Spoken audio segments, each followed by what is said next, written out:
থামানো হবে যুদ্ধ, কিন্তু শর্ত এতটাই কঠিন যে সমাধানই হয়ে উঠছে নতুন দ্বন্দ্ব। ইরানের নতুন শান্তি প্রস্তাব এখন ঠিক এমন এক মোড়ে দাঁড়িয়ে যেখানে কূটনীতি ও অনিশ্চয়তা দুটোই চলছে পাশাপাশি। গেল শুক্রবার ইরানের নতুন প্রস্তাব সামনে এলে সেদিনই এ নিয়ে অসন্তোষের কথা জানান ডোনাল্ড ট্রাম্প। পরে অবশ্য তিনি প্রস্তাব পুনর্বিবেচনার কথাও জানান। ট্রাম্প বলেন, তেহরানের পাঠানো সর্বশেষ প্রস্তাবটি খুব শিগগিরই পর্যালোচনা করা হবে, তবে এটি গ্রহণ করা হবে কিনা সে বিষয়ে তিনি স্পষ্ট কোনো আশাবাদ দেখাননি। নিজের সামাজিক যোগাযোগ মাধ্যম ট্রুথ সোশ্যালে দেয়া এক পোস্টে তিনি ইঙ্গিত দেন প্রস্তাবটি তার কাছে পুরোপুরি গ্রহণযোগ্য মনে হয়নি। রয়টার্স ও আল জাজিরার প্রতিবেদনে প্রকাশ পেয়েছে এই তথ্য।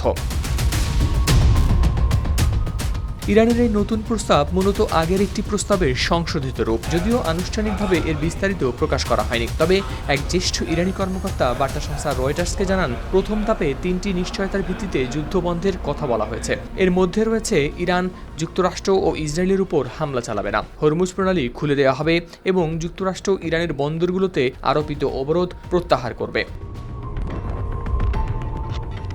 এই প্রাথমিক সমঝোতার পর দ্বিতীয় ধাপে শুরু হবে আরও জটিল আলোচনা, বিশেষ করে ইরানের পরমাণু কর্মসূচি সীমিত করার বিষয়টি। এর বিনিময়ে পশ্চিমা দেশগুলোকে ইরানের উপর থেকে তুলে নিতে হবে নিষেধাজ্ঞা। ইরানের পক্ষ থেকে এই কাঠামো এমনভাবে তৈরি করা হয়েছে যাতে প্রথমে একটি অনুকূল পরিবেশ তৈরি হয়, তারপর আলোচনায় আসে কঠিন বিষয়গুলো।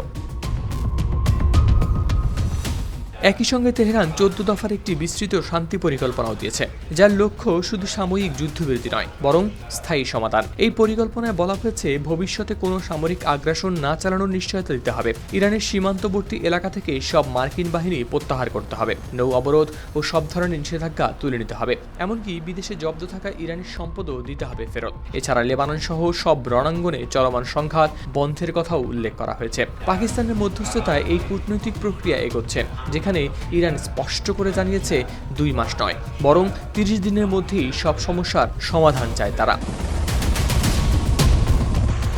তবে ওয়াশিংটনের অবস্থান এখনও কঠোর। ট্রাম্প সরাসরি বলেছেন, ইরান একটি চুক্তি করতে চাইলেও তাদের চাওয়া এমন কিছু যা তিনি মেনে নিতে পারছেন না। তিনি আরও ইঙ্গিত দেন, তাড়াহুড়ো করে কোনো সমাধানে পৌঁছাতে চান না, যাতে ভবিষ্যতে আবার এই একই সংকট ফিরে না আসে। সব মিলিয়ে পরিস্থিতি এখন এক জটিল সমীকরণ, যেখানে প্রস্তাব আছে, শর্তও আছে, কিন্তু আস্থার জায়গাটা এখনও অনিশ্চিত। এখন প্রশ্ন একটাই, এই 14 দফার প্রস্তাব কি সত্যিই যুদ্ধ থামাবে, নাকি এটি কেবল নতুন এক কূটনৈতিক লড়াইয়ের সূচনা? হাওলাদার শামীম, RTV।